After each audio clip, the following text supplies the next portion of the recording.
no movie cameras present when the airplane was invented in 1903. Only a few cautious words were printed in the newspapers. If we marveled at anything, it was the automobile, the earthbound, rattling, clanging, horseless carriage. In 1908, the Army bought an airplane from its inventors, the Wright brothers. Military minds had little idea of how an airplane might be used in war, but the specifications said the plane had to fly at 40 miles an hour for 1 hour, in still air, without the use of a gas bag. These are the first films made of an American plane in flight. In 1910, Theodore Roosevelt strapped himself in a Wright flyer. Teddy was forever shocking the fashionable elements of the country, and he did it again when he became the first United States president to fly. Once Teddy had flown, he said bully and walked away from flying. So did the whole country. Nobody was quite sure what an airplane ought to look like or sound like. The Wright brothers' plane was aided in takeoff by a stone weight dropped behind the plane.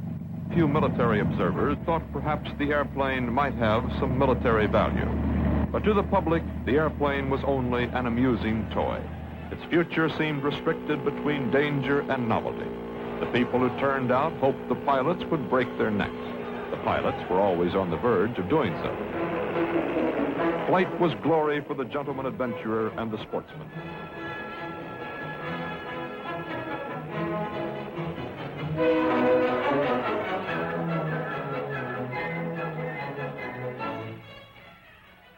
But the machine age and mass production of machines had arrived. Mass production sharpened the economic rivalry between European countries. The whole century was rolling in a direction unknown to its armies and to its leaders. Below the surface, intense nationalism. Then suddenly, remotely, the Austrian Archduke assassinated. Austria and Serbia went to war. Russia began to mobilize. Germany mobilized. She declared war, not against anybody, just a state of war.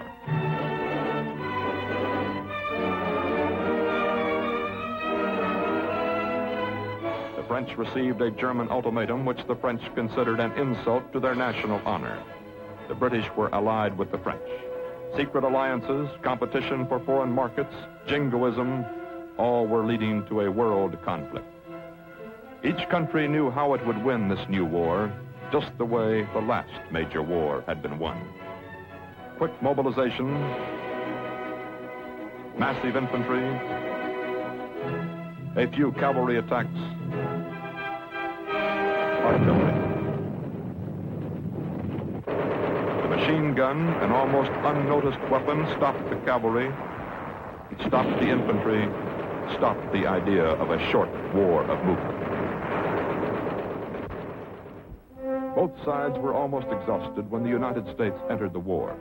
President Wilson signed the declaration of war for high purposes, and we went to war with high hopes and slogans.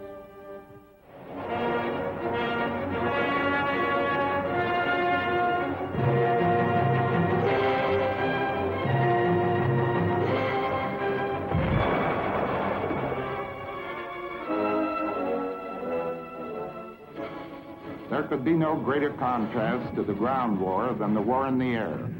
On the ground, massive, slow-moving battles. In the air, lightning attacks and raids. The concepts of cavalry had shifted to the sky. Hit, destroy, and run. America's frontline fighter in 1918, the Spad. Speed about 120 miles an hour.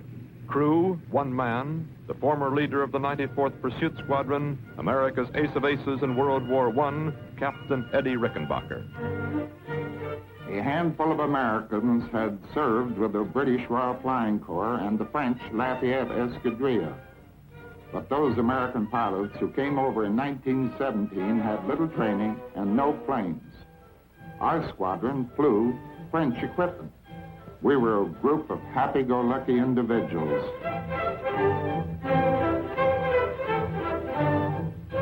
Here I introduce the members of my squadron to the camera. We called ourselves the Hat in the Ring Squadron. The observation balloon was the first aerial weapon. It had been used as early as the American Civil War. The first airplanes were thought of as observation balloons without strings. An early French staff report on aviation asserted, real combat in the air must be considered a myth. The duty of the aviator is to see and not to fight. Nevertheless, early flyers fired pistol shots at each other. Later, hand grenades were thrown. The idea of carrying a machine gun on an airplane also came early in the war, but the planes bounced too much for accurate aiming. A new idea was introduced. The guns were fixed to fire forward, and the planes, instead of the guns, were aimed at the enemy. Until we learned how to synchronize guns and props, some pilots actually shot off their own propellers. The early air war had no rules. We were finding out what the airplane could and couldn't do. When the pilots received incendiary bullets, they went after the hydrogen-filled balloons.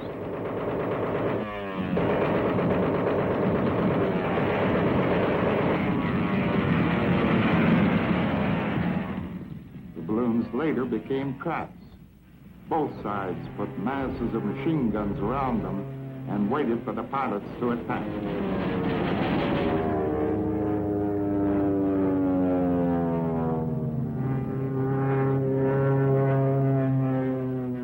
The airplane was being used to destroy the enemy's ability to observe. This meant that each side tried to deny the air to the other and led to air-to-air combat. We called it dogfighting.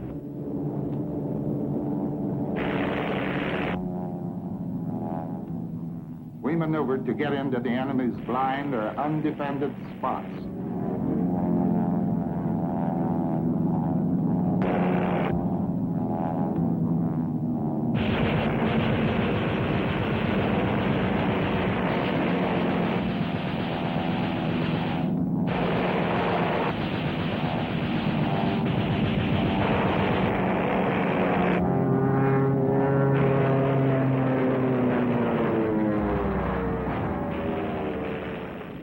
No parachutes.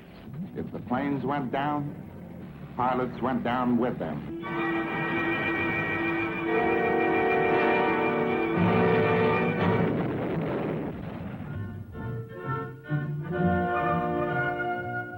This is the French ace, Georges Guillemer, being decorated. Charles Nungas here, later to die attempting a transatlantic crossing. Baron Manfred von Richthofen, with 80 kills, was the leading German ace of the war.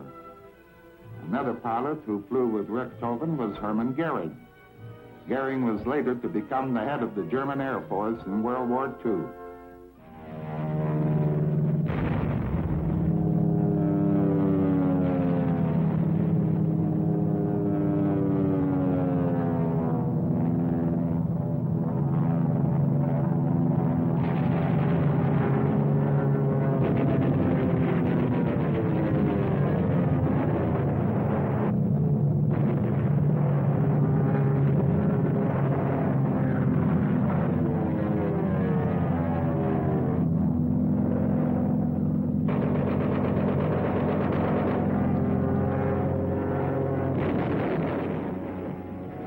The airplane probably did not shorten the war by one day, but by 1918, the American infantry had given the Allies numerical superiority.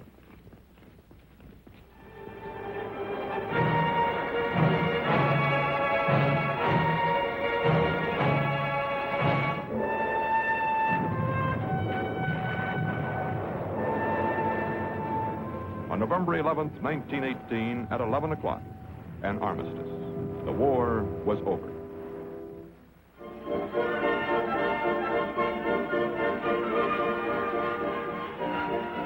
When the Americans came home, although they had seen only a year of combat, they were cynical. No parade could stem the feeling of anti-militarism that would follow the most unromantic war of modern history. The only adventure, the only incident that captured the public's imagination, the airplane. The only folklore and legend to emerge from battle, the whirling, swirling, individual combat in the sky.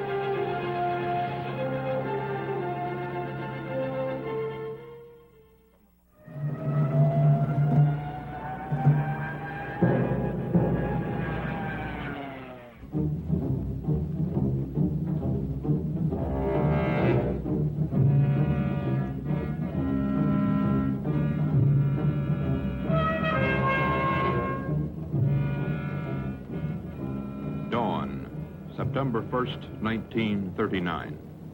The day the Second World War began. The wraps come off the German Air Force.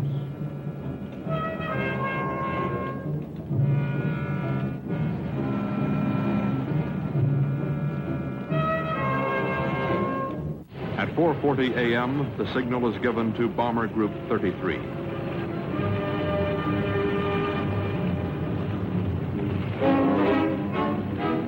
20 years and 2 months after the Germans signed the Treaty of Versailles, which specifically prohibited Germany from building military aircraft, the greatest air force in the world is committed.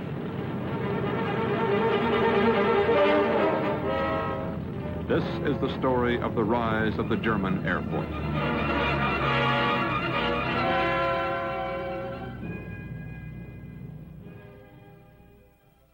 The German Air Force, the Luftwaffe, begins with toys, gliders.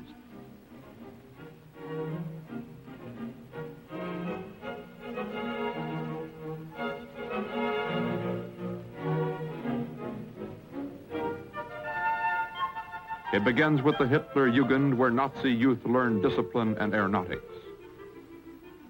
Most of all, it begins with the rise of Adolf Hitler, who offers the German people a flash of parades and a show of violence. On the surface, direct action.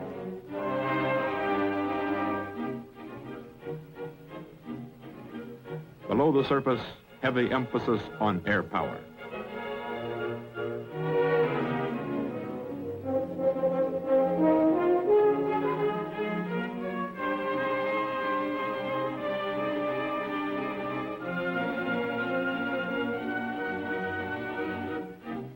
Balsa wood toys become paper bombers within a few short years.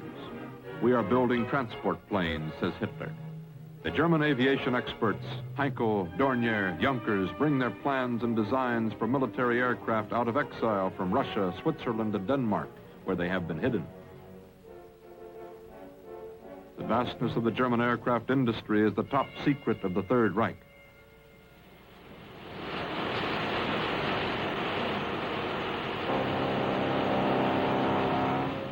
A secret Air Force, a secret army. It cannot be kept completely secret. When Winston Churchill protests that Germany is violating the Versailles Treaty, Hitler says, the Versailles Treaty is founded on a monstrous lie. We want nothing more than peace with the world. Hermann Goering says, our few military aircraft are strictly for defense.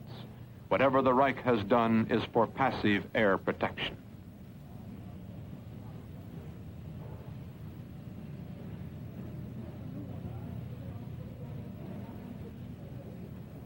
Still in secrecy, the doors are opened on the German Air Force.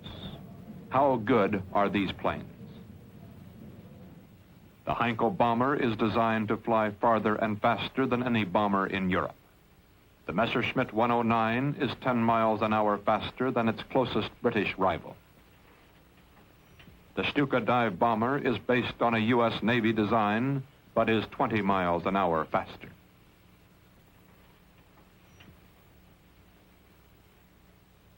The German Air Force is ready. The schoolboys have become soldiers. Ich schwöre bei Gott diesen heiligen Eid. des Deutschen Reiches und Volkes. Adolf Hitler, dem obersten I swear to Befehlshaber der God Wehrmacht, this holy oath of the German Reich and people, to give unconditional obedience to Adolf Hitler, the supreme commander of the Wehrmacht, and to be prepared as a valiant soldier to give my life at any time for victory and the Reich. Where do they go from here? Men of Thuringia, Bavaria,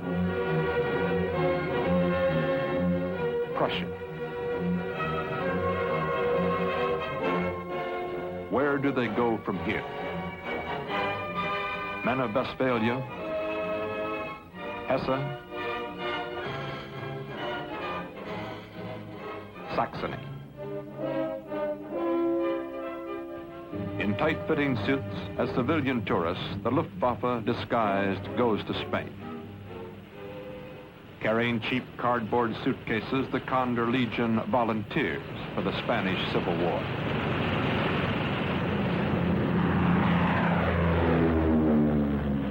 The Nazi cross is straightened to an X.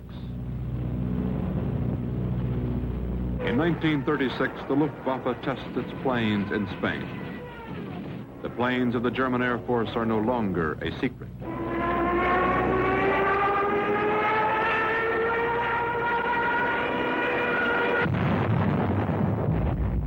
The world is impressed, too impressed. Where do they go from here? Hitler says Austria is my homeland. I have to help. I have been summoned.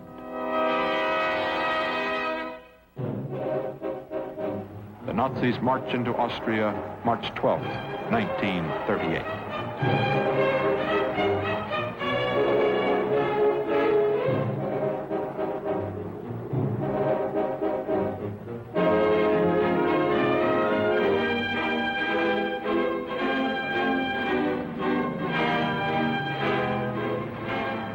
From this date on, Goering will re-emphasize and overemphasize the strength of the German air arm. A subtle strategy underlies the boasting and bluffing. For the Nazis intend to go into Czechoslovakia, and they intend to use the threat of their air force as a political weapon. Where do they go from here? Where does the German Air Force go from here? It goes where it was always going, to war against Poland. The Luftwaffe is the most Nazified of the German services. This is an Air Force built for a short, fast war, built to support the German ground army, a weapon as much for terror and propaganda as for combat.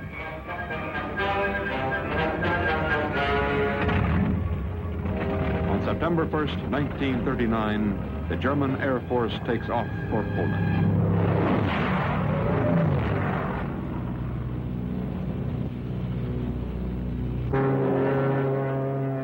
First target, the Polish Air Force, partially equipped with obsolete German planes, which the Luftwaffe has sold them.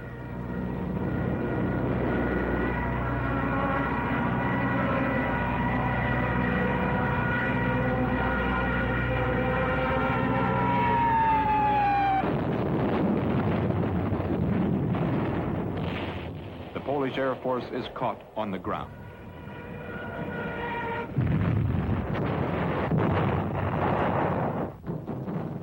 The Polish Air Force is destroyed in 3 days.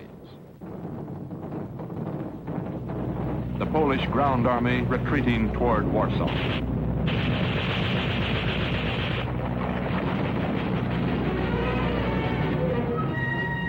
Only in Warsaw do the Poles put up effective resistance. Outside the city, Hermann Goering builds bleachers and invites as spectators the few remaining members of the German General Staff who doubt the Luftwaffe. The Nazi Air Force is sent against Warsaw at low level.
Air Force is remarkably effective. It may be a little too Nazi for the non-political officers of the General Staff, but the Orthodox generals are as convinced as they ever will be. From Berlin, a signal is flashed in the second week of May, 1940. Execute operations Yellow and Red. The French have an army of 250,000 men sitting comfortably along the Maginot Line. How will the Luftwaffe fight underground troops?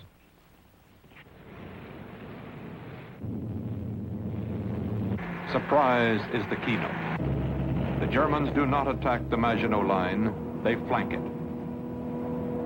The drive goes into Holland.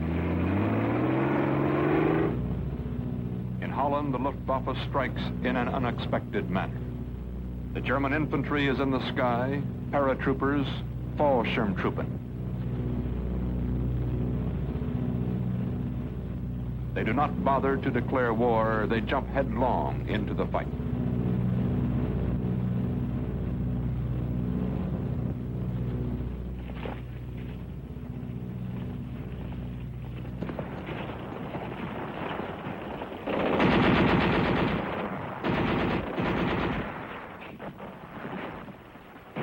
Dutch resistance is quickly overcome.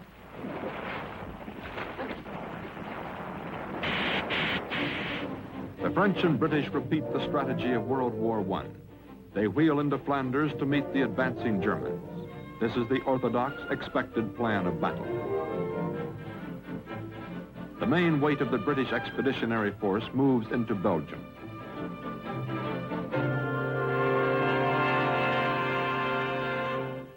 But the Germans are fighting a new war with new tactics. The Nazis attack with an unexpected use of air power. The Luftwaffe bombs Belgian towns and villages. The Belgians are panic-stricken. The civilians leave their homes and flood onto the roads.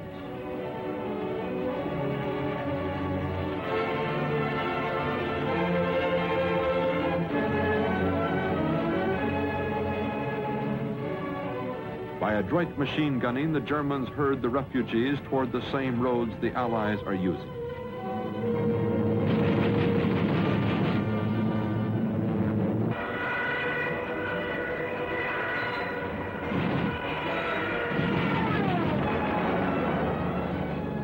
From one direction come the refugees. From the other direction, the Allies. Passage becomes difficult, then impossible. The Allied armies are trapped on the roads. This is the situation map of May 12, 1940. The major French defenses are here, in the Maginot Line. 59 Allied divisions are here in Belgium and Holland. The hinge between the two armies is lightly held by the French. For here lies the Ardennes, a series of thickly wooded hills. No one expects the major attack at this point. And here is where the Germans will strike.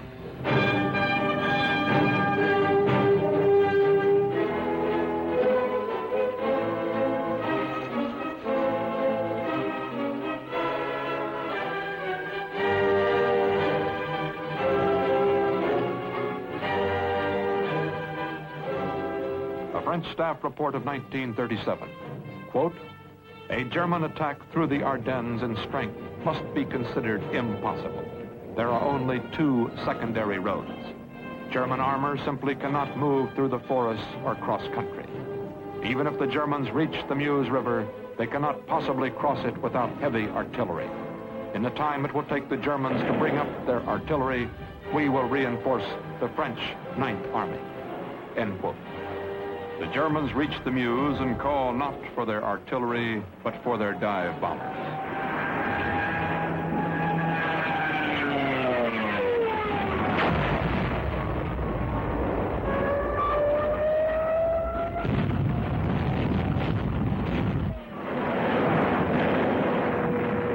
The Germans bring up assault boats. Supported by the Luftwaffe, they cross the river.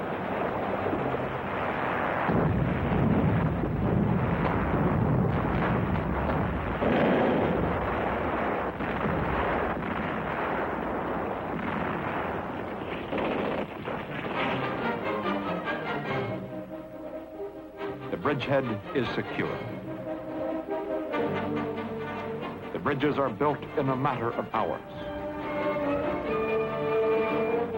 The German heavy tanks appear where the French least expect them. The main German force appears where it never should have appeared. The Allied armies are split. The Maginot Line is flanked.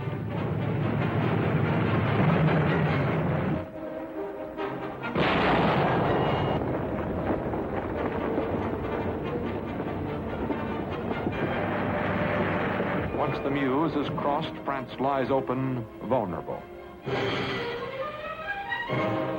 In the sky, the Luftwaffe strikes once more. The Messerschmitt 109 is 30 miles an hour faster than the best French fighter.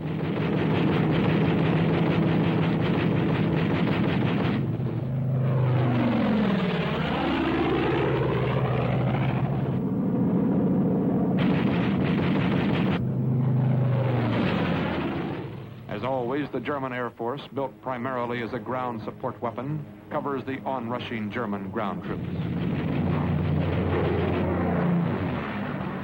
The Germans have discovered that they do not need great masses of infantry. Tank columns and air power are used to split the French army. The German infantry is used primarily to mop up the shattered Allied armies. Now there is nothing left but the mopping up.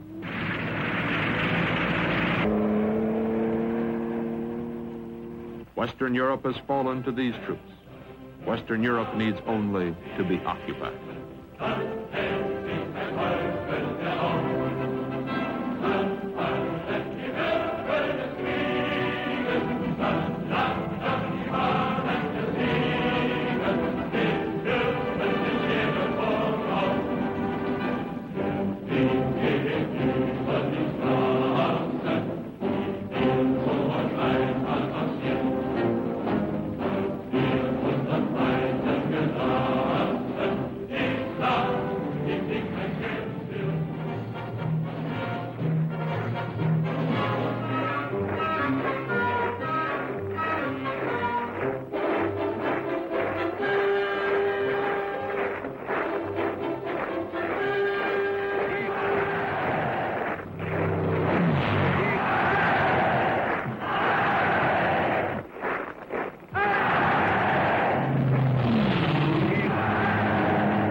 Where do they go from here?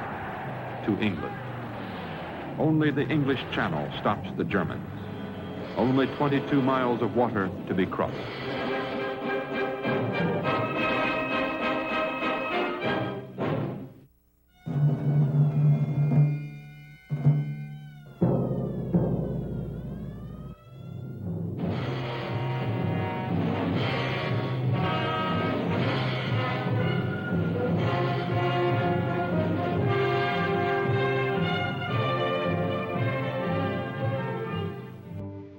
The Battle of France is over.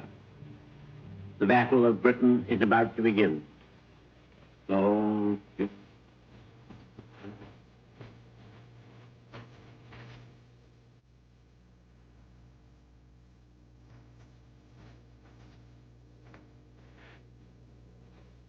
we can stand up.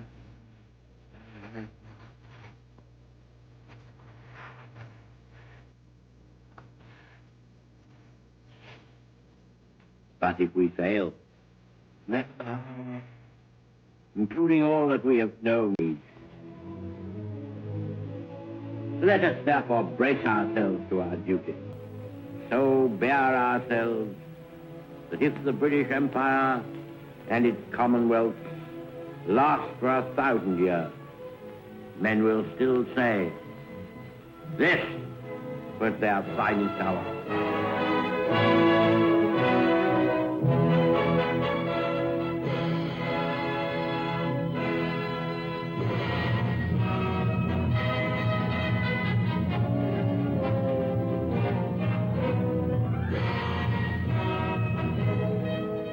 Nazi asks us to surrender. He will grant Britain both peace and slavery. When we refuse his offering, with the sureness of success, he sends commands to legions based in conquered Europe. Mobilize, attack, kill Britain. Britain, waiting for the blow. The shadows of an army are all that have returned from Dunkirk's beach. A navy made for war in open seas faces battle in the narrow channel. The Air Force, weakened in the fight for France, faces odds of more than 3 to 1. Britain, waiting for the blow, strong only in spirit.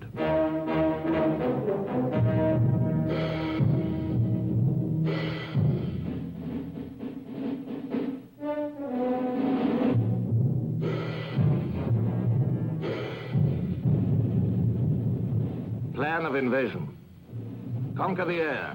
Control the sky above the channel ports. The German Navy on a narrow front forces 3 beachheads. A flood of German planes destroys the British fleet. And under air support, the beachheads link. Sweep to the west. Sweep to the north. Do not attack London, a city whose vastness might swallow an army. Surround London. Kill it by starvation. The air is the key. Who controls the air wins the Battle of Britain. The German planes now mass for the attack with specific, rigid plans for battle. The only target is the RAF. Not London nor any British city, not communications nor supply. The planes are ordered not to deviate. They must attack the British fighters on the ground and in the air. The British landing fields, the airframe factories, the aircraft engine works. The Royal Air Force and all supporting arms and services must be destroyed. Then, inevitably, the invasion will succeed. 3,000 German planes rise to attack. 3,000 German planes against 900 British fighters.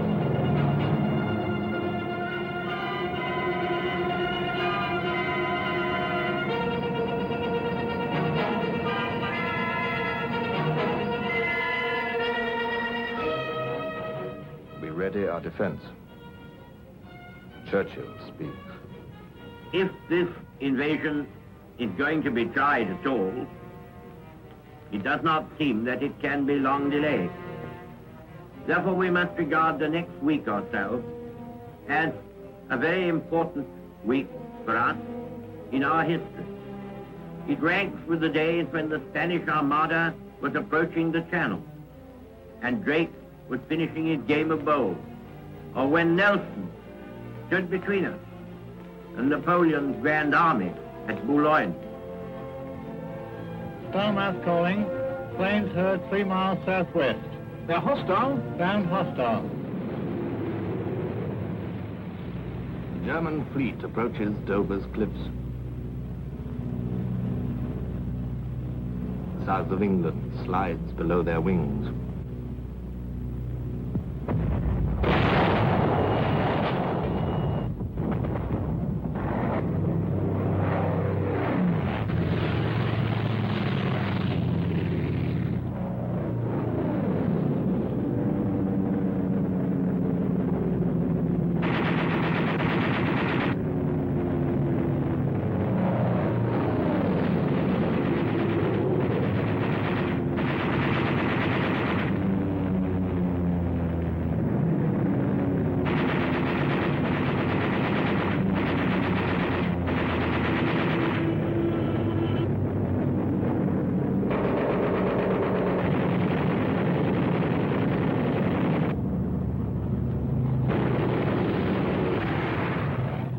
After a few days of German attack, the fight takes shape. Plane for plane, man for man, our Hurricanes and Spitfires hold the air. They penetrate the German fighter screen and fall upon the sluggish bomber groups. The Nazi bombers are too lightly armed, outturned, outsped, outgunned. They flame and fall. Day after day, the German losses mount. 2 for 1, 3 for 1, yet still they come. Sensing victory by force of numbers, the enemy continues his attack, not counting cost. By weight, if not by skill, he hurls himself against our air defense. He concentrates upon his single goal: kill and destroy the Royal Air Force, and Britain is lost.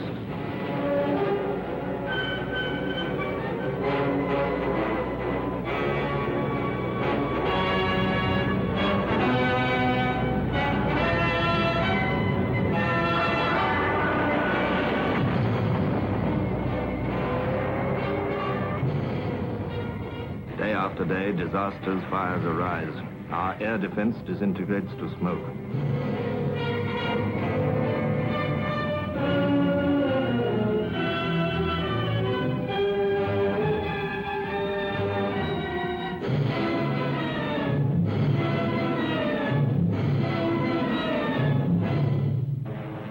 Day after day, we rise to meet the foe, attack and tear apart his bomber fleets. Yet at a cost. We do not go untouched.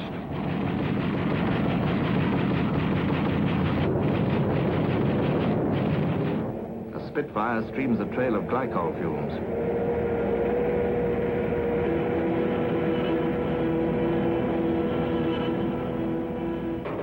Another, too intent upon his kill, is taken from behind.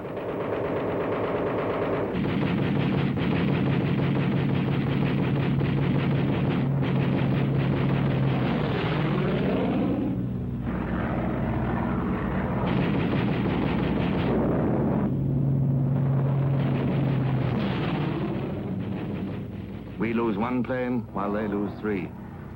Still, we are overwhelmed. The German purpose is within their reach. The Royal Air Force is falling away.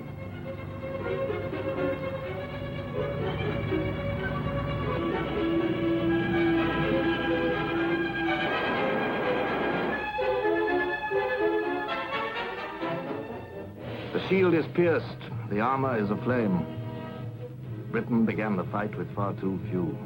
Less than a few are left. To those who died and those who still remain, this epitaph. Never in the field of human conflict was so much owed by so many to so few.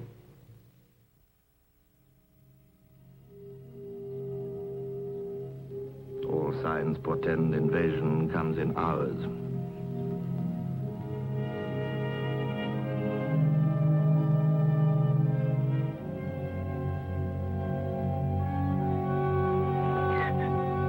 The only engines heard are ours.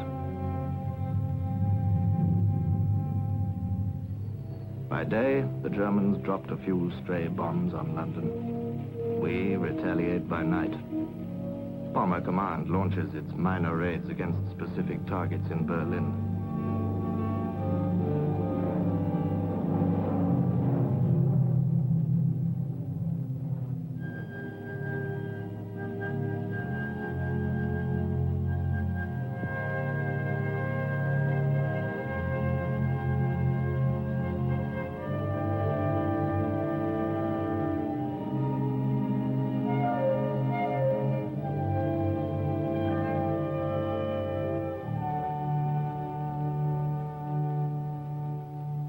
Britain wakes to find this small event a secondary headline of the day. An unbelievable event takes place when Hitler hears Berlin was bombed. Both sentiment and politics inflame his mind. All military logic slips. He makes a gross strategic error as he diverts the point of his attack. Not invasion, but retaliation. Not victory, but vengeance. The war is changed. Unfold the map. New target. London.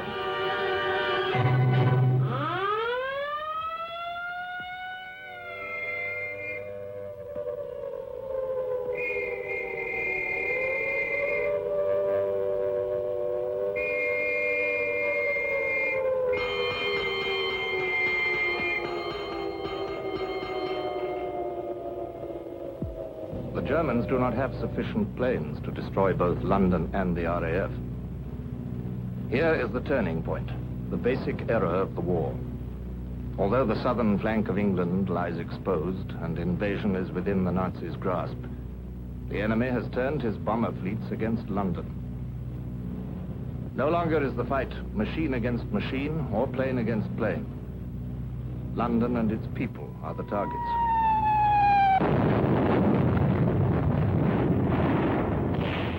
The final target of a modern war inevitably wears no uniform.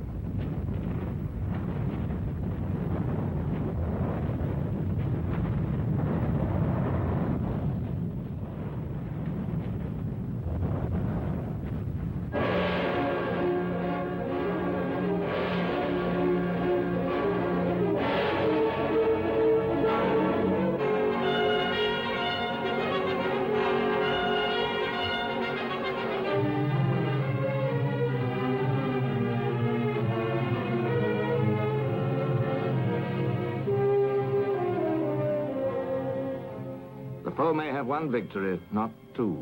Either London or the Royal Air Force. He cannot have them both. If London burns, other flames explode. In the west and north, the bombing of the factories is stopped. If London bleeds, our arsenal grows strong.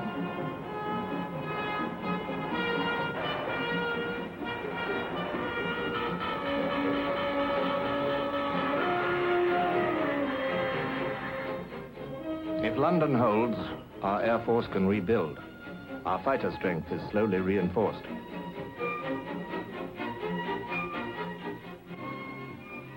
And while London suffers, absorbing time, safely to the west, new pilots train.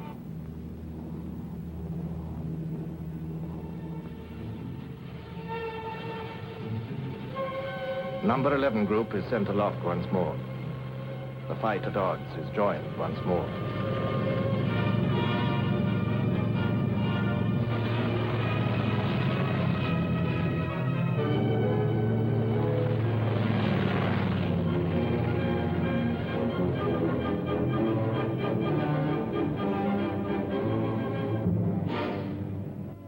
In September, 40 or 50 squadrons of British fighter aircraft broke the teeth of the German air fleet at odds of 7 or 8 to 1.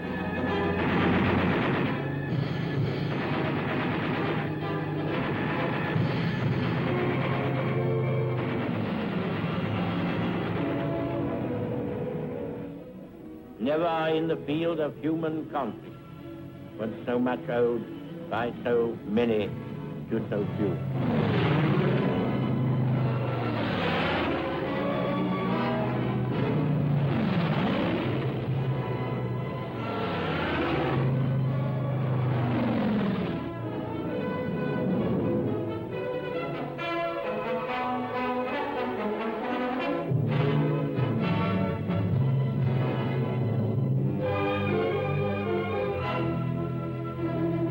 German has lost control of the skies, and invasion is no longer possible.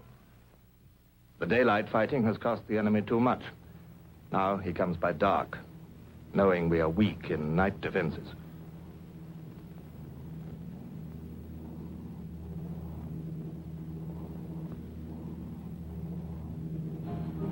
Hostile raids, sir.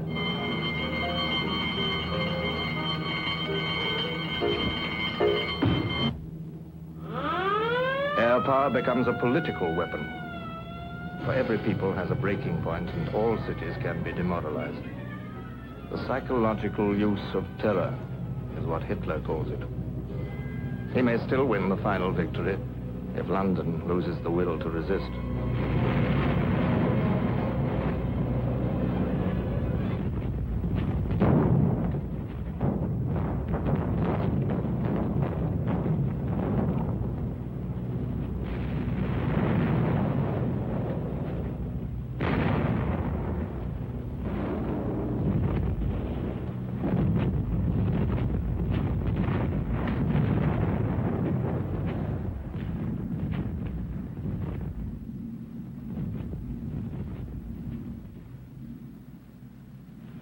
what he has done is to kindle a fire in British hearts which will glow long after all traces of the conflagrations he has caused have been removed.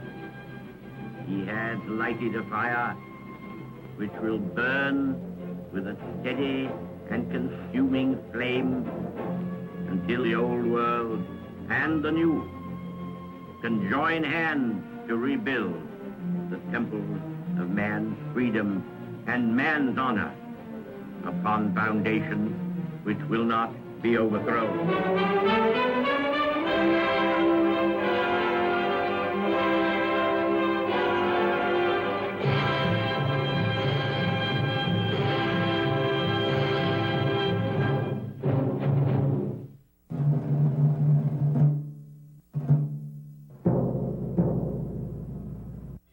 Spring 1941.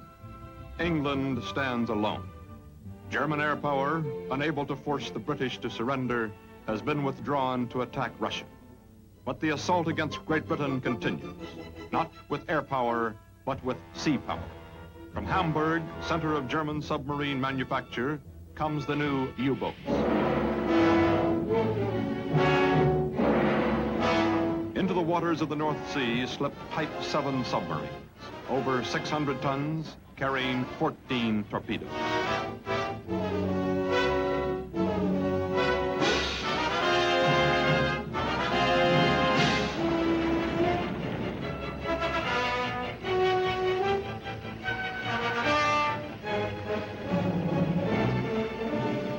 The German undersea armada grows to 150 raiders.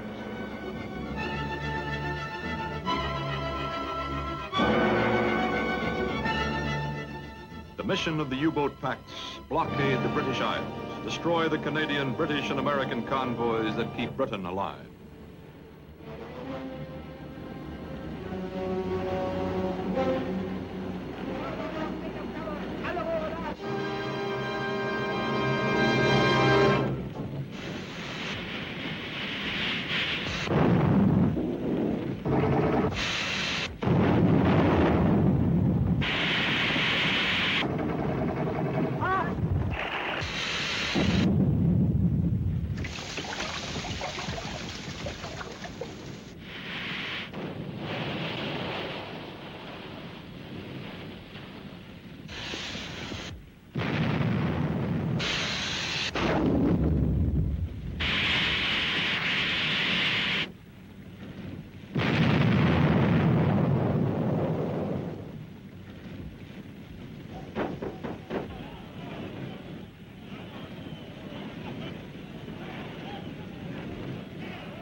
In 1941, the British lose 4 million tons of shipping.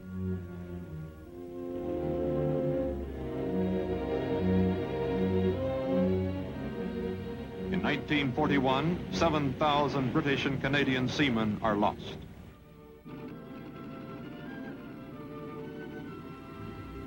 And the British talk of attack, not defense.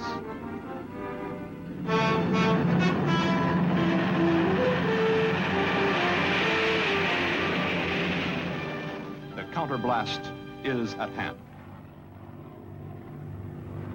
July 1943, Headquarters Bomber Command. The largest airstrike to date is about to begin. Bomber Command to all groups. Targets for tonight. Maximum effort tonight. Town 434, Germany. Right, sir. Town 434 is Hamburg.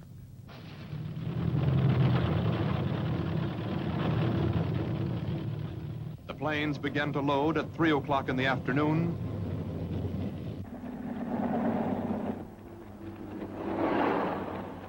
Somewhat later, the briefing begins. As soon as the Hun knows that you've found the target, you'll get the usual plentiful supply of flak. There's no good expecting an easy passage because you won't get one. Remember, don't risk aircraft unnecessarily. Your main object is to bomb the target and then to bring your aircraft back safely. Well, chaps, no doubt about it. We've got a good one for tonight. It should be fairly easy to find.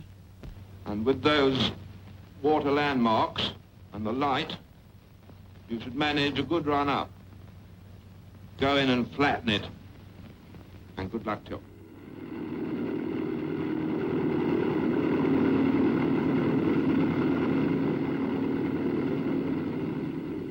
The counterblast is underway, 800 planes strong. 800 bombers aim at the 3,000 industrial plants scattered through Hamburg. 800 bombers will strike the first blow against the city that builds almost half of Germany's submarines.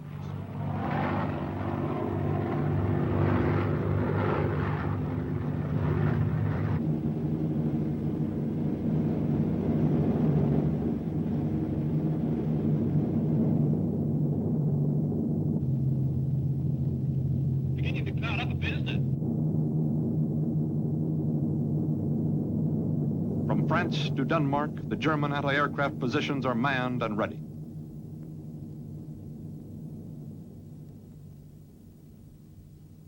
German night fighter pilots are in their ready rooms, but on this night, something has gone wrong with the German early warning system. German radar is giving a confused signal.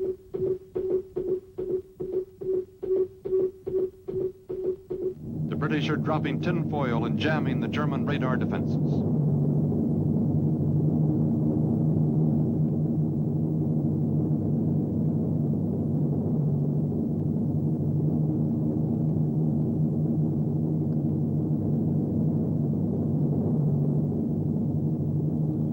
Ground observers hear the British planes overhead, a general alarm is sounded.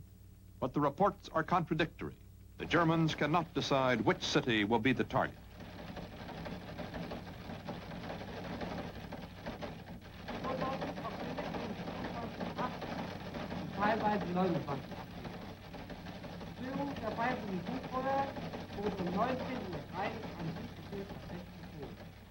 A secondary alert is sounded throughout northwest Germany.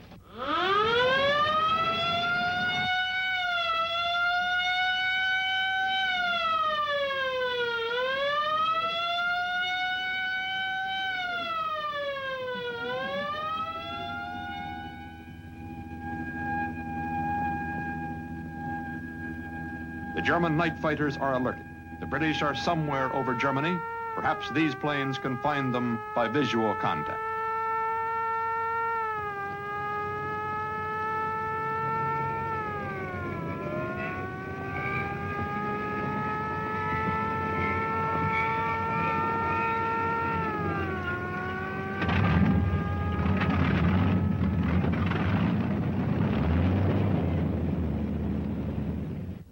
The best the defenders can do is guess, and they guess the wrong city. The night fighters are sent to defend Berlin. The clouds protect the British planes from visual detection, but the clouds may obscure the target.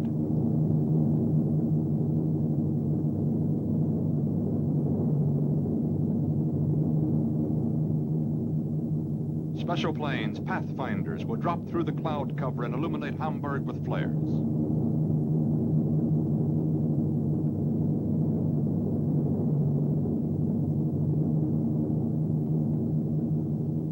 At 11:44, the Pathfinder planes begin their descent into the cloud cover. Okay, stand by. I'm going in a glide.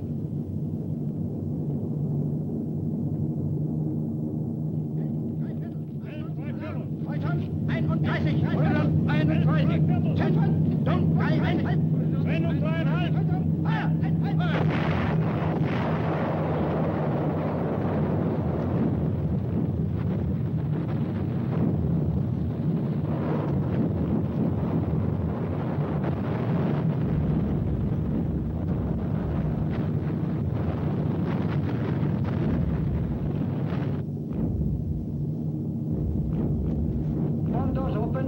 One door's open. Left, left. Steady. Right.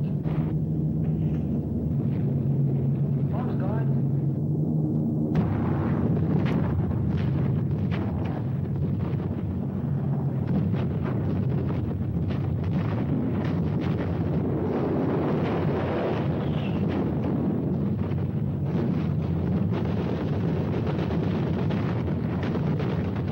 The flares clearly illuminate the targets. Now the formations come in through heavy flak concentrations.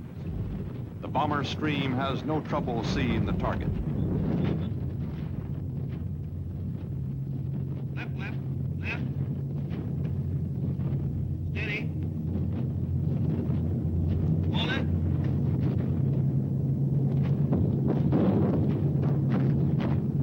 One's gone.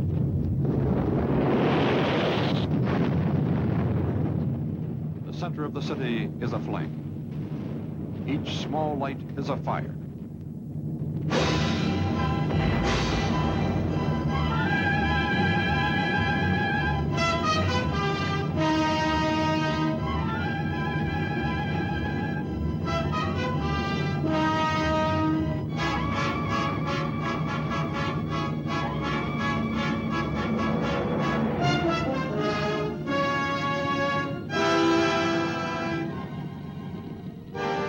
In the center of Hamburg, the temperature is over 1,800 degrees.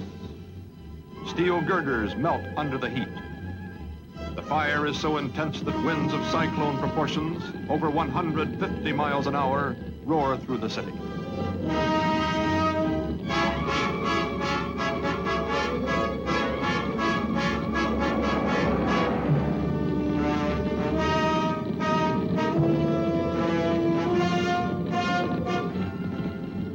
The winds carry the fires into the outskirts of Hamburg. Only in the suburbs can the Germans muster firefighting defenses.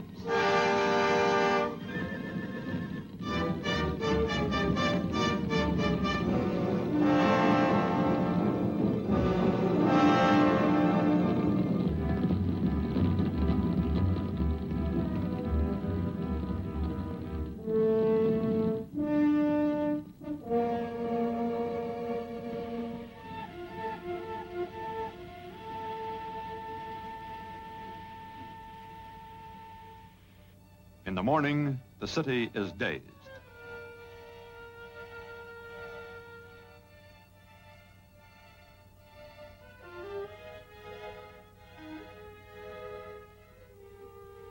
At first, the enormity of the destruction is not realized.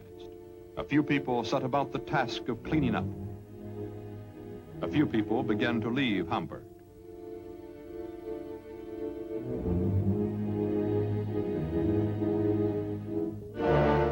High Nazi officials arrived from Berlin, and the city officials set up food kitchens.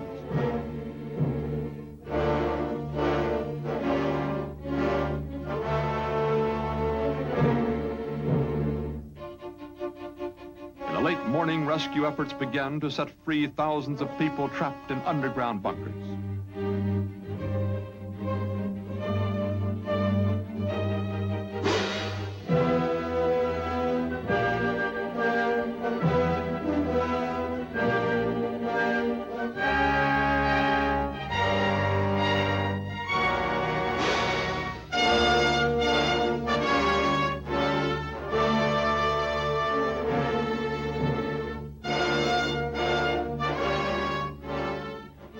"40,000 persons will be killed in the raids on Hamburg." It was not until 2 o'clock in the afternoon that the people of the city broke down. Suddenly, the hysteria became panic. Civil laws broke down, and the people of Hamburg began to loot homes and stores.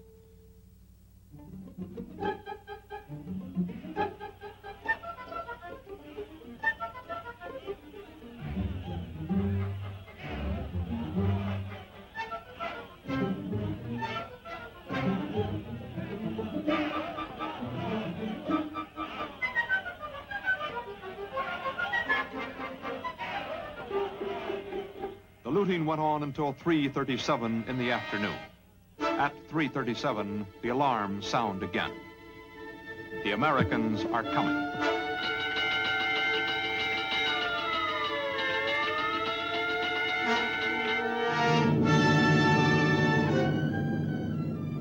The Americans by day, the British by night. Round-the-clock bombing. The war has come to the German people.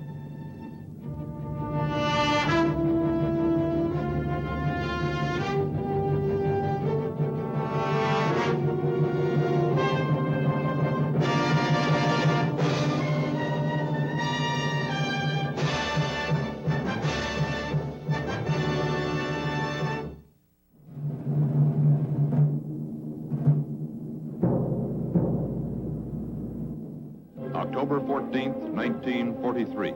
All over England, the 8th United States Air Force prepares for a mission against Schweinfurt, Germany. All over England, the bombers are made ready. In 1943, this plane is a giant among bombers. An air crew of 10 men fly it, and a ground crew of 10 men service it. The newspapers call it the Flying Fortress. The airmen call it the 17. Heavily armored, carrying a heavy bomb load, its mission is to destroy the industrial complexes of Germany. The mission has not yet been accomplished.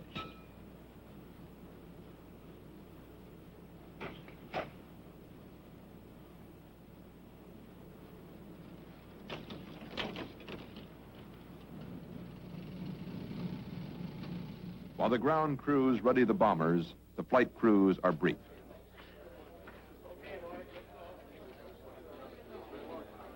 You never know where you're going until the briefing session begins.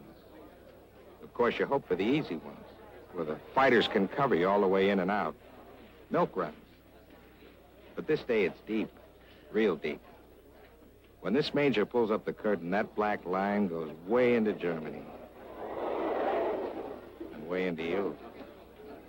The town is called Schweinfurt. And for an hour, they tell you how to get there and back. It should be easily identified by the airfields adjoining. Okay, boys, I'll tell you we're going to escort 10 boxes of bombers, 36 ships to each wing. The 880th will be high group, and the 764th will be low group. Remember that your biggest enemy is still the single-engine fighter plane.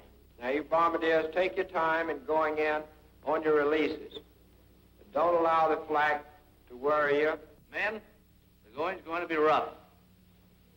You're going to have to pull your necks in there and stay in there and pitch every minute. Now, gentlemen, this is the type of target you don't want to have to go back after the second time.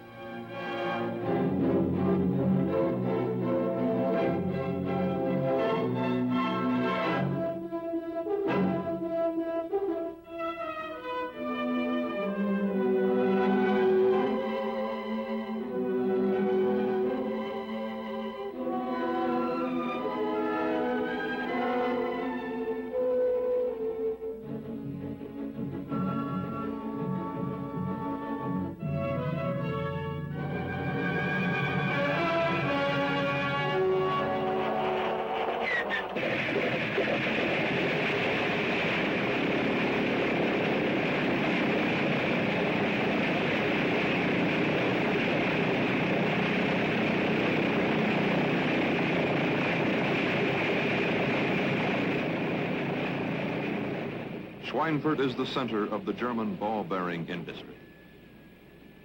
Every machine that moves in war moves on ball bearings. Therefore, Schweinfurt is a #1 priority target. This target lies deep in Germany, and the deeper the target, the stronger the German defenses. Deep penetrations into Germany are costing the Americans many bombers. The bombers must go deep, for if strategic bombardment is to be successful, the whole of Germany must be reached. The future of strategic bombardment may rest on this mission and these planes.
At 12:40 in the afternoon, a German patrol boat in the English Channel discovers the American bomber stream.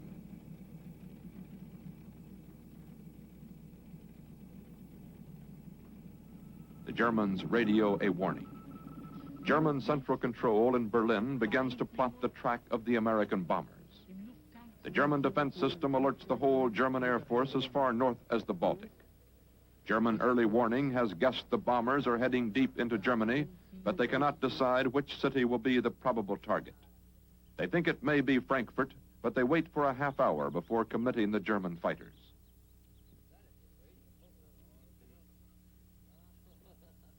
At 1:10 in the afternoon, Radio Central flashes a decision to intercept at the German border.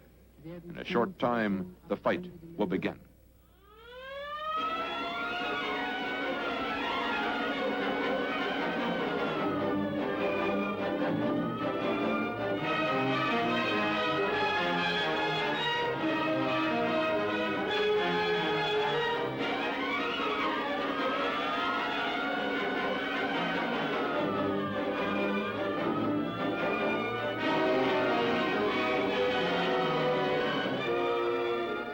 Top secret.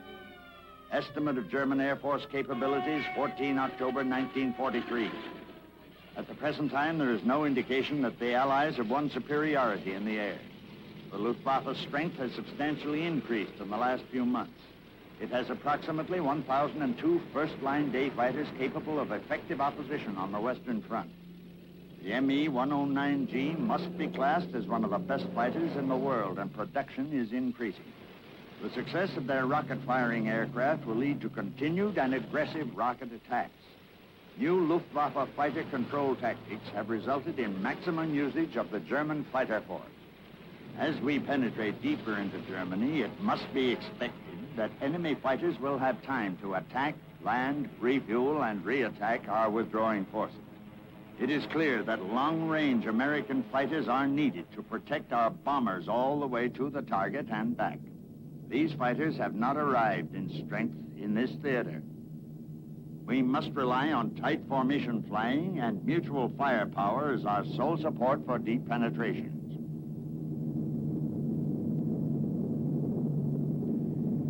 Fighter escort breaking up. Now keep an eye out for Jerry. He's due. Top turret, you see anything yet? Nothing yet, sir. All right, keep your eye on the sun. Yes, sir. Rocky, anything there? Nothing below us, sir. Nothing on the left. Nothing on the right. Maybe they stayed home. Maybe the war's over. Yeah, I bet you this will be a real milk run. All right, can the chatter. Looks like Contrails, 5 o'clock. Just report him when you see him. I see him. 4109, 6 o'clock high. Lefties are yours first. Lead him, Lenny. Short first. Here he comes, 5 o'clock high.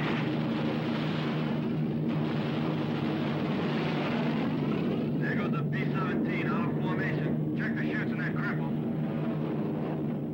There goes one out of the waist. Come on, you guys, jump. Another man come out of the nose. 3, 4, 5.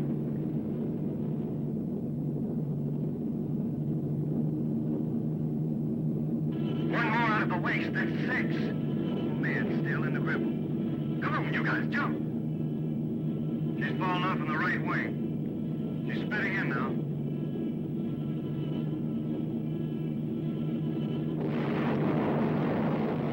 FW's 3 o'clock high. They're coming in. Sam, he's flying till he goes under. I'll pick him up on the other side. They're ready to lead them with a short burst. Don't wait, The German fighters attack the bombers head-on, rolling through the formation. In this way, they hope to kill the American pilots, thus disabling the bombers. There are some attacks from the rear, but the tail and flanks of the American bombers are generally well protected.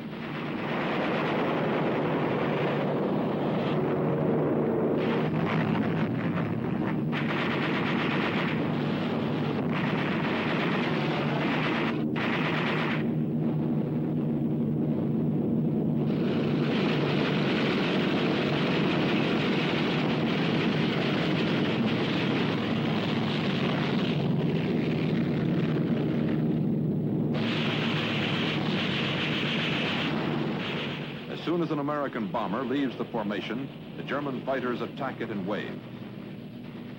The American bombers are under orders not to break formation. A rescuing plane becomes vulnerable the moment it leaves formation. The wounded planes must fight by themselves. On the way to the target, the Americans lose 28 planes, 280 men.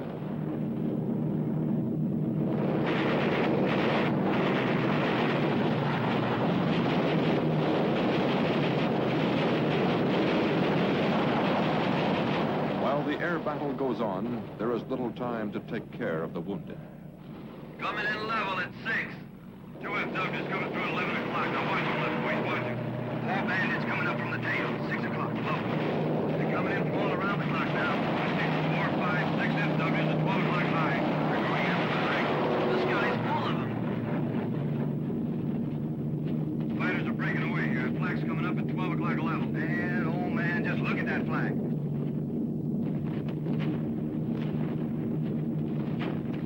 It's solid enough to walk on. Navigating a pilot approaching the IP. That's Wertheim over there. Hey, Bill, how about a little evasive action for the bomber? Hope happens just better number 1. When the bombers reach the target area, each plane is set on automatic controls. The bomb sight and the bombardier are flying the aircraft. For accuracy's sake, the approach to the target must be straight and level. No evasive action can be taken. These last moments are the most vulnerable minutes of the mission. Although the planes are under intensive anti-aircraft fire, the bombardiers must be precise and accurate.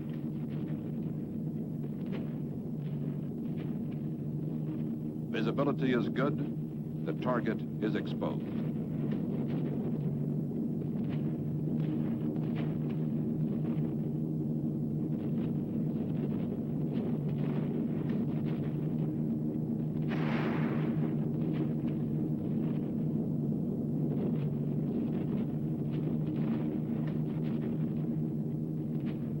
The bombs hit and the ball-bearing plants at Schweinfurt are shrouded in smoke.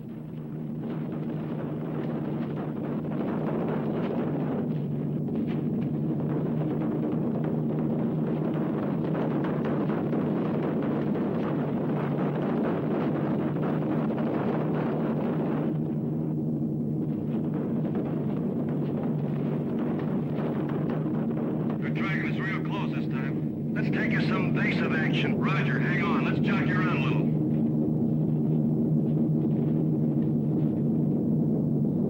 Hope we don't have to do a 360. Let's get out of here. Clear the intercom. There's some fighters over there on the other side of that flag.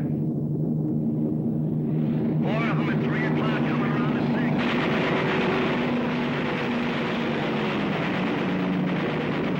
Another port in trouble. It's McGrath. Watch your 109 at 10 o'clock. Don't fire until you get him in range. All right, let me have it.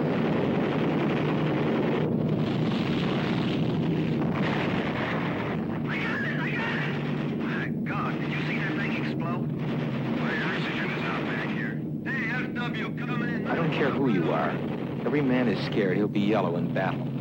Every man's afraid he'll chicken out. And at Schweinfurt, some men did flip, some crying on the interphone, some so frozen with fear they couldn't fire their guns. But fewer than you'd expect, just a few. It wasn't real. The cold tearing at you. The roar of the engines. The sky full of junk and parachutes. Death all around you. After a while, instead of the battle aiming at you, it was something you were watching. That's how your mind protects itself. That's what bravery is.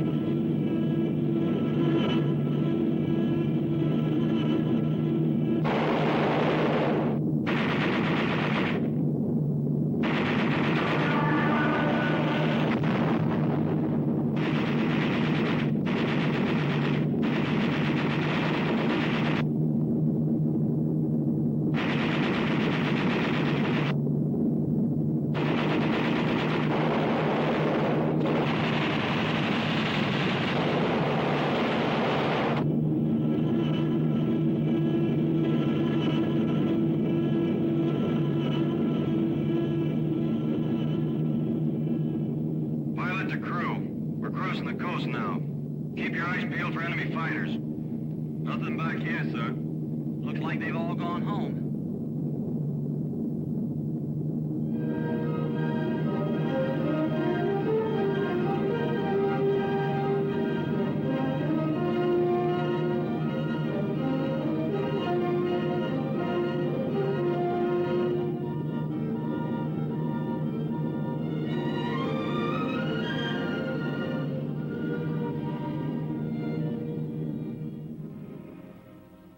A 1,000 men began to gather at the flight lines half an hour before the planes were due back.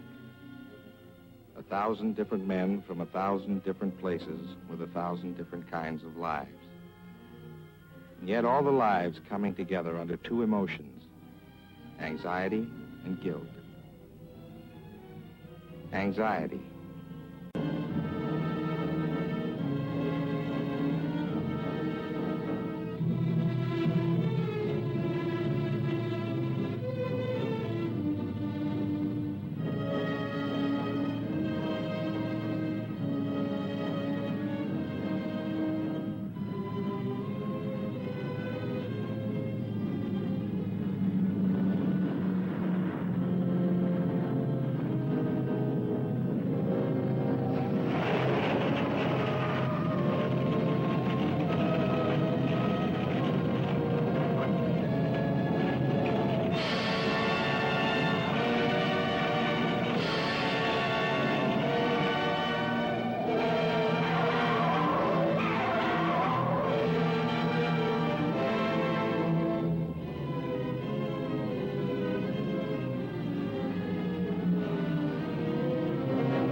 They sent us to Schweinfurt. And we did what they asked. We bombed precisely and accurately. Those who could came home. But the cost was high.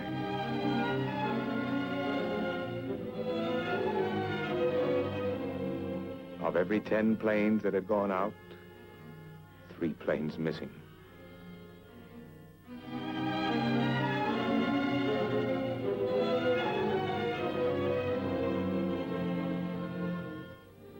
Three faces missing of every 10 you knew.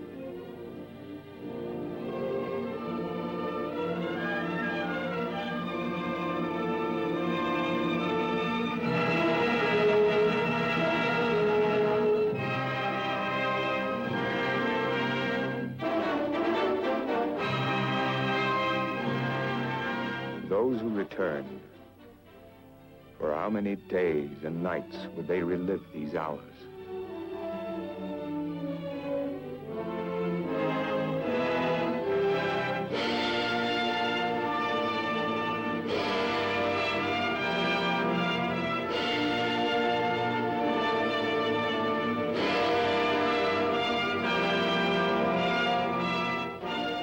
Those who died, does God know where they fell?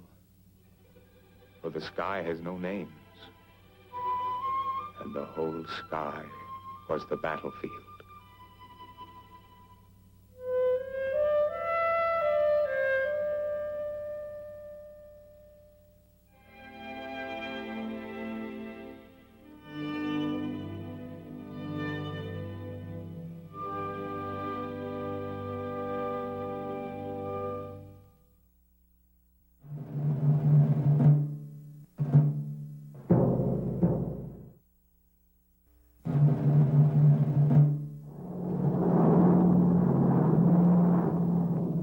August 1st, 1943, 177 American B-24s built to bomb at high altitudes, coming into the target at 30 feet. The single richest target in Europe lays before them. They hope to win it by surprise. They hope to be on it before the enemy can organize his defenses. A gamble, a carefully rehearsed blow at the heart of the enemy's war machine. The objective is oil. The Romanian oil field under attack is Ploiești. Ploiești is a complex of oil storage depots, refineries, and cracking plants. It is the richest target in all Europe because it supplies 1/3 of the oil needed by the German war machine. We must destroy this target. A modern army does not travel on its belly, it travels on petroleum. Ploiești powers the German army.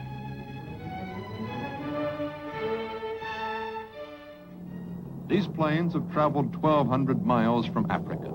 We were gambling. We didn't have the strength for a major attack. Perhaps a sudden raid, a thrust with a light force would win Ploiești with a single blow. But navigation at a low altitude is difficult, and something went wrong. The first group had reached this point 1/2 hour before it was due over Ploiești. The run-up to the target was to begin here at Florești. But the lead group made a navigational error and turned short at this point. And unfortunately, it began a run on Bucharest. Bucharest was the headquarters of the German Air Defense Command.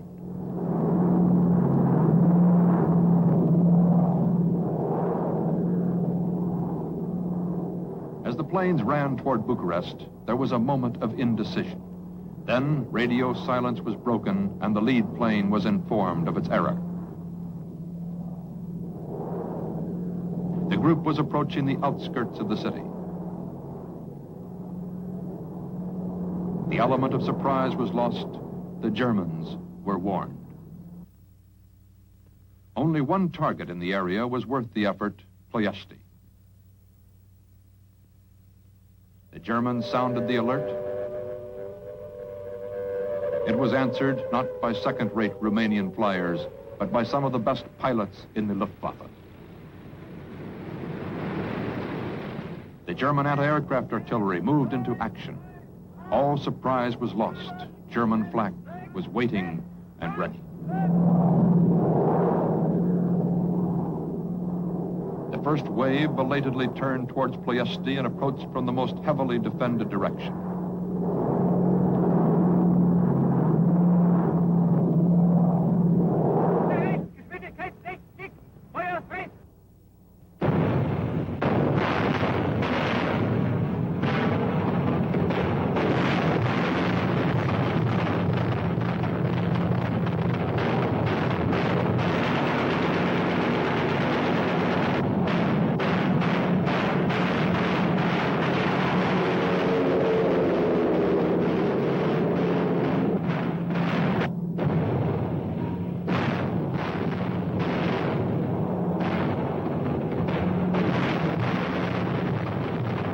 Some planes of the first wave were forced to bomb targets not assigned to them.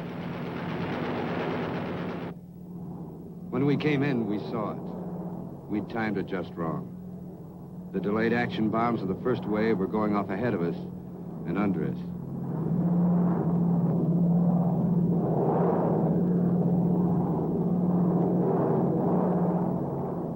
We went out after targets and hit them on the button. In spite of delayed action bombs going off below us, flak, small arms, everything but slingshots, we barreled through and unloaded.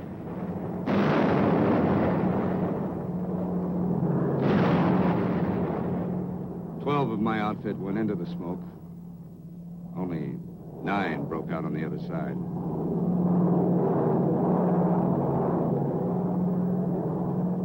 A B-24 will climb on 3 engines and limp on 2.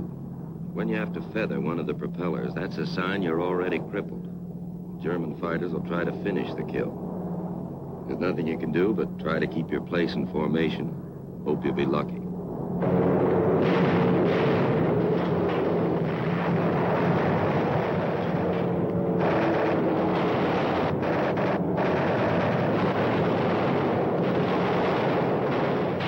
The 4-engine planes are American.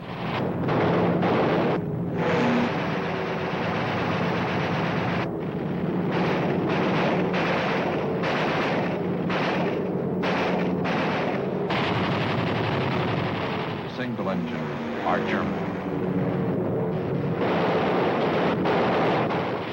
We are losing a third of the men and planes sent on the mission to Ploiesti. The victorious German fighter pilots buzz their own field.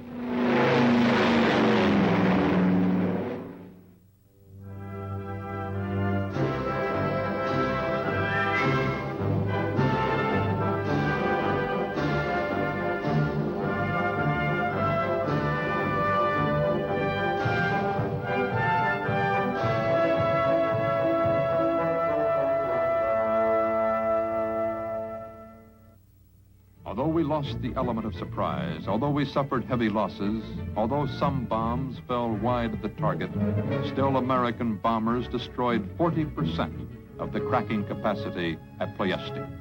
The raid on Ploiesti was the only single action in the war for which 5 Congressional Medals of Honor were awarded. A limited action on a limited scale, the first blow to Ploiesti was not a decisive one. We had planned 8 raids, but after this one, we did not have the strength to go back. Though the target burned, it still stood.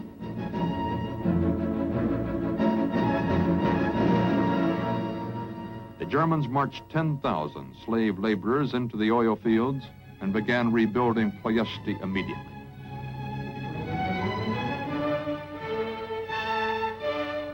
Our bombing produced a high degree of damage, but within 6 months, the cracking capacity of Ploiesti was back to normal. We would have to find another way to destroy it. 8 months later, we called for another strike against Ploiesti. We knew very little of the consequences of the raid. We only knew we had taken a beating.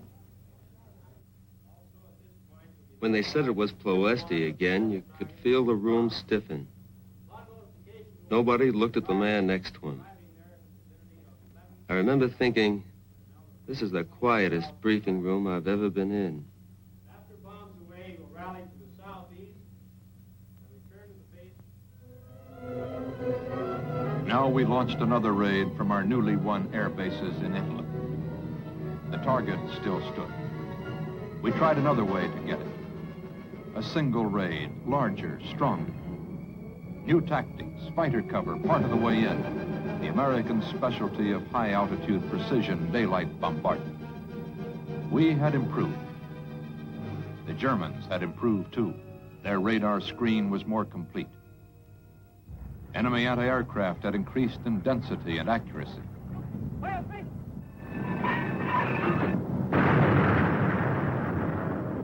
Enemy fighter strength had risen considerably. Pilots had been brought down from the Western Front. They were experienced and good.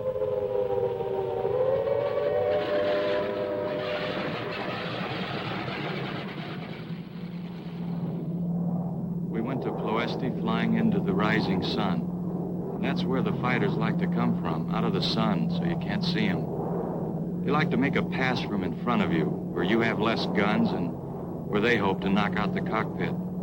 This day, about 250 jumped us.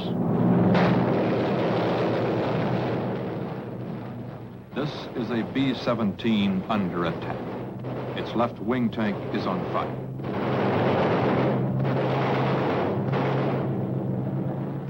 The left side of this B-24 is disintegrating.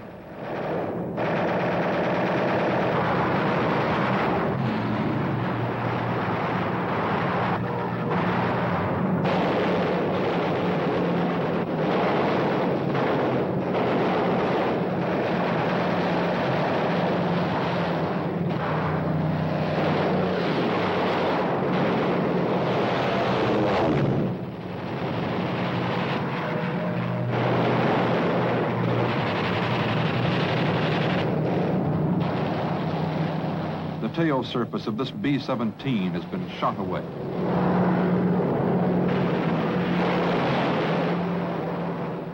Over the target, the Germans added the last obstacle, flak and smoke. Smoke from 2,000 smoke pots drifts over Ploiesti. Drifts, clouds, obscures the target. There was nothing to do but drop our bombs into the smoke and hope by some chance they hit the refinery below.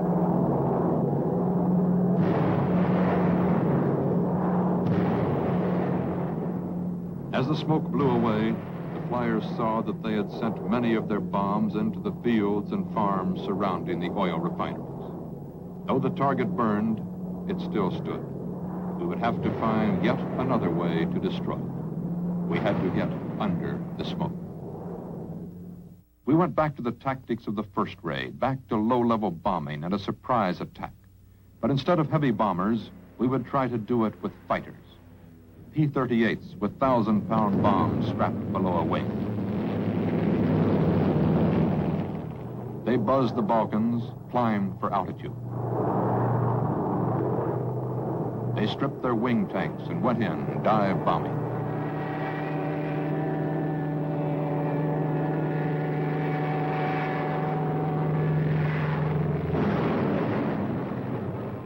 Bayezid burned, but 30% of the planes did not come back, and the target still stood.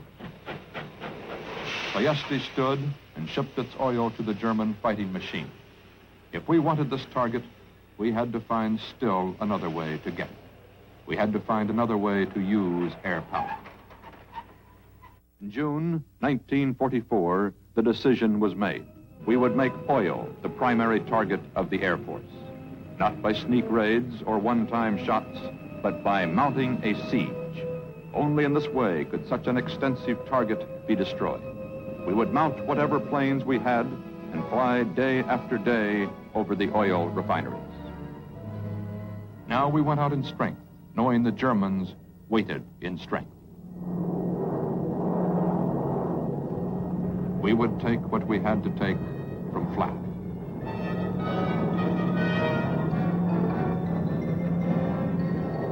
Each black smudge is a sphere of exploding steel some 20 yards across. The Germans were accurate. Sometimes they aimed directly at the planes. Sometimes they threw up a box barrage and let the planes fly into it.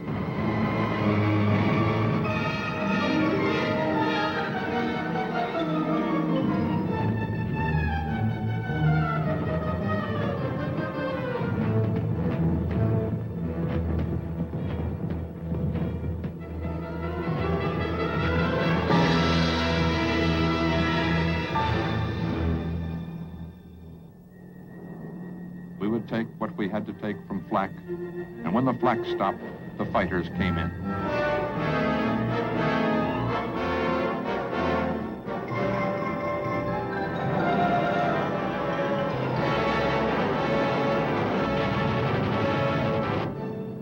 This B-17 is out of control and on fire within the fuselage. It starts to spin in and then explodes. No parachutes.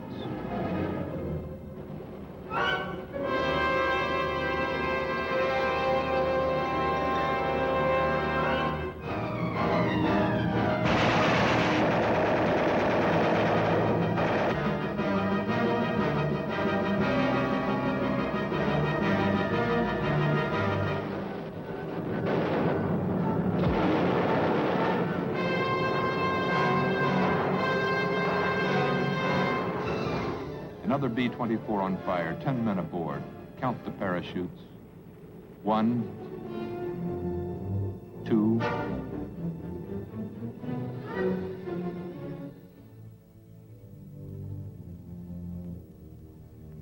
We would take what we had to take and give what we had to give. In prisoners,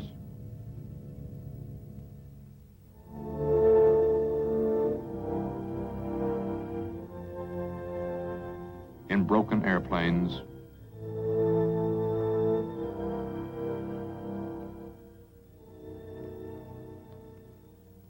in wounded men chopped from the wreckage.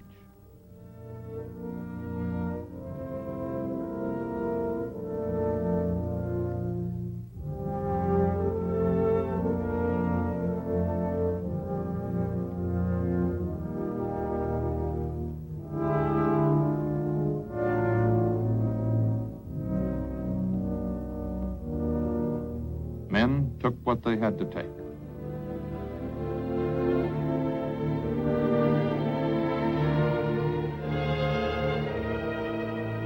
Some men gave everything they had to give. It was expensive, but Ploiesti was toppling. We had come to knowledge only combat could teach. Now long-range fighters were available, able to accompany the bombers all the way to the targets and all the way back. These are German planes seen from American gun sight cameras.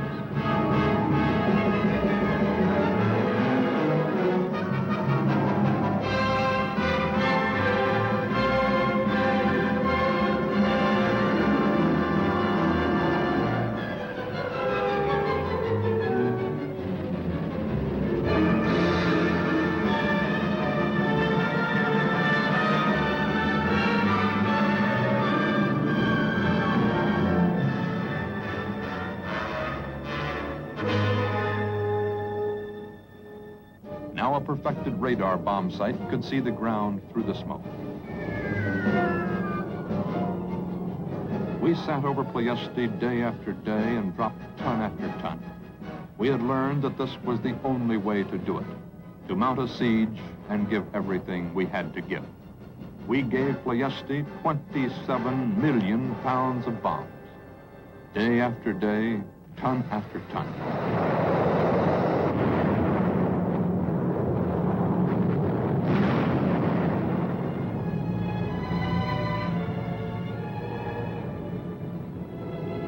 A year and a fortnight after the first raid, Ploiesti lay useless and prone.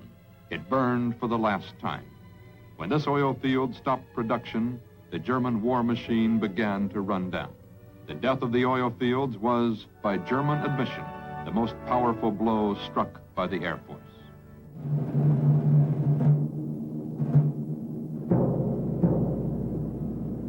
Autumn 1943. The English fog and the German Air Force virtually stop American deep penetrations.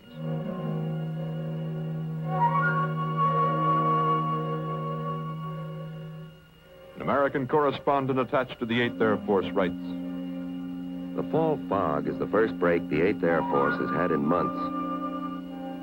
Men are about to crack.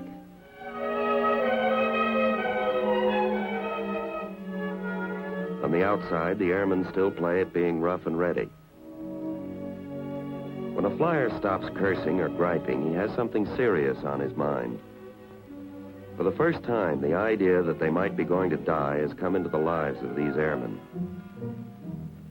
A waist gunner wrote, "I remember Christmas Day, 1943. We gave a party for a bunch of English kids and showed them around the base. I said to one of them, 'How would you like to see the inside of a bomber?' He said, 'Wizard yank,' and up he went. He poked around and said, 'It's truly a flying fortress.' Well, what could you say to him? The B-17 was a good plane, but it wasn't a fortress. Without fighter escort, it wasn't good enough over Germany. But you don't tell that kind of thing to kids. We just gave them the best Christmas we could and acted like the heroes they wanted us to be." In the next months, the 8th Air Force is reinforced. A new long-range fighter, the P-51, appears.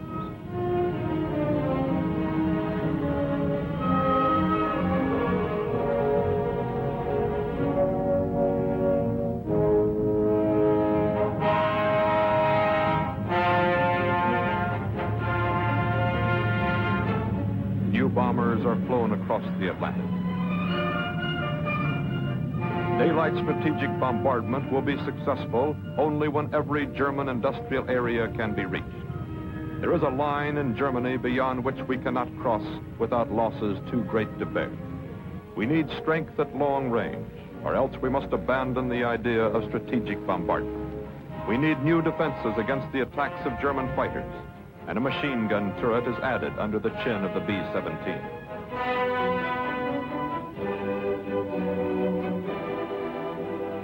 New crews replace those lost over Germany.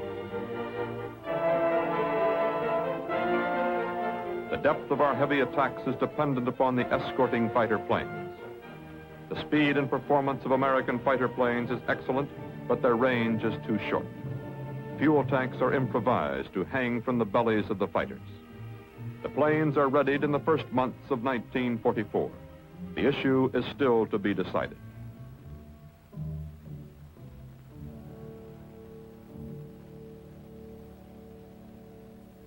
The orders come through. They read, attacks in strength must continue against strategic targets deep in Germany. The air crews are to be relieved from combat after flying 25 missions. But the men know that in some missions of the previous autumn, up to 20% of the bombers and their crews did not return. If the statistics continue to hold, no man can count on living through his tour of duty. Nevertheless, the bombers take off.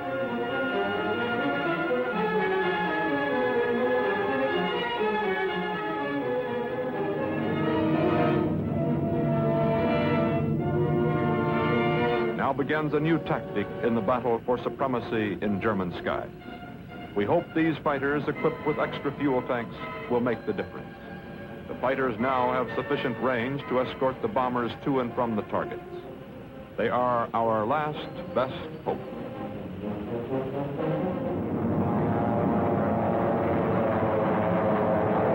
The American bomber and fighter formations meet each other 20,000 feet above the French coast. Meanwhile, the German airfields from the Baltic to Bavaria are alerted. At no time in the war has Germany had so many interceptors. At no time in the war have German fighter defenses been so strong.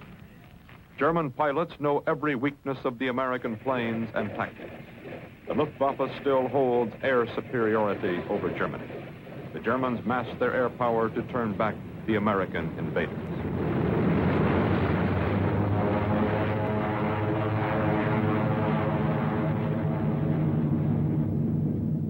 The Americans fly deeper into France, almost to the German border.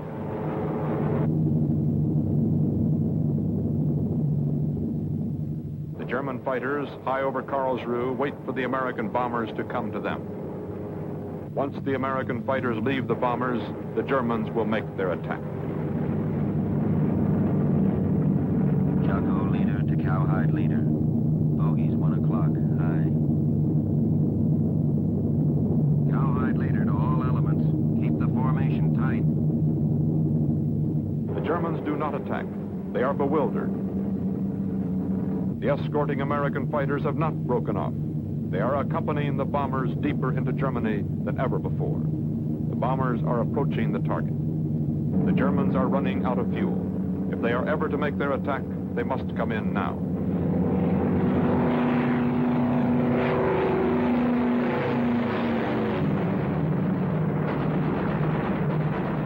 Red leader to red flight. Bogies attacking at 5 o'clock. Strip tanks and break left.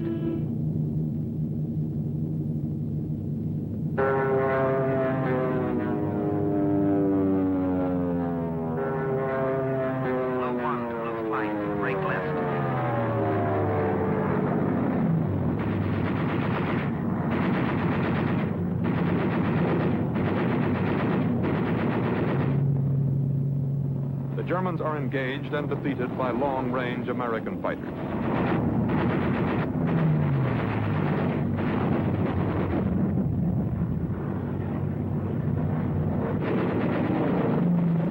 The Allies pressed the attack from 20,000 feet to 20 feet.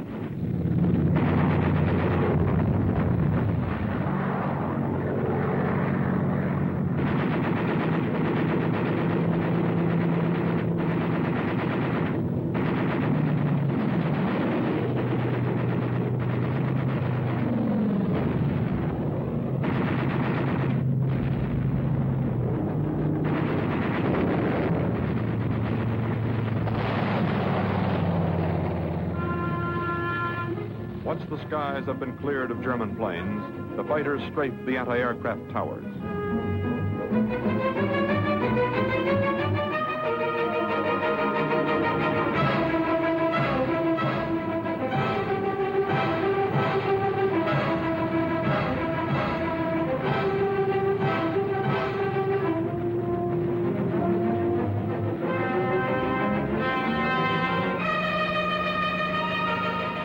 Later, down on the deck, in advance of the bombers, the American fighters shoot up the Nazi planes on the airfields before they can rise.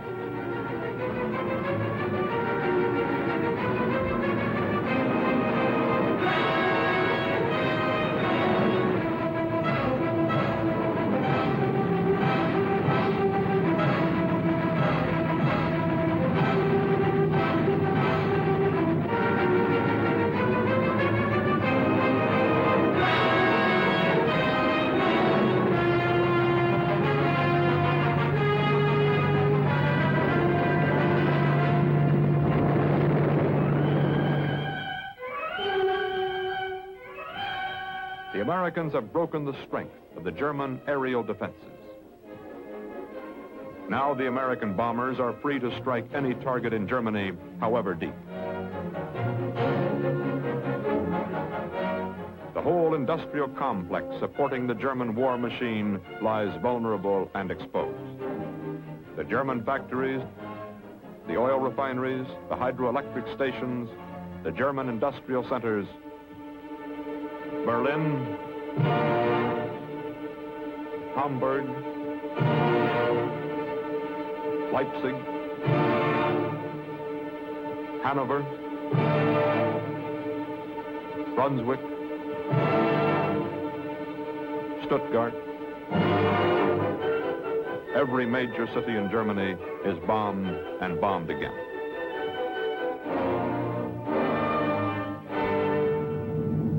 The American formations come back to England virtually intact.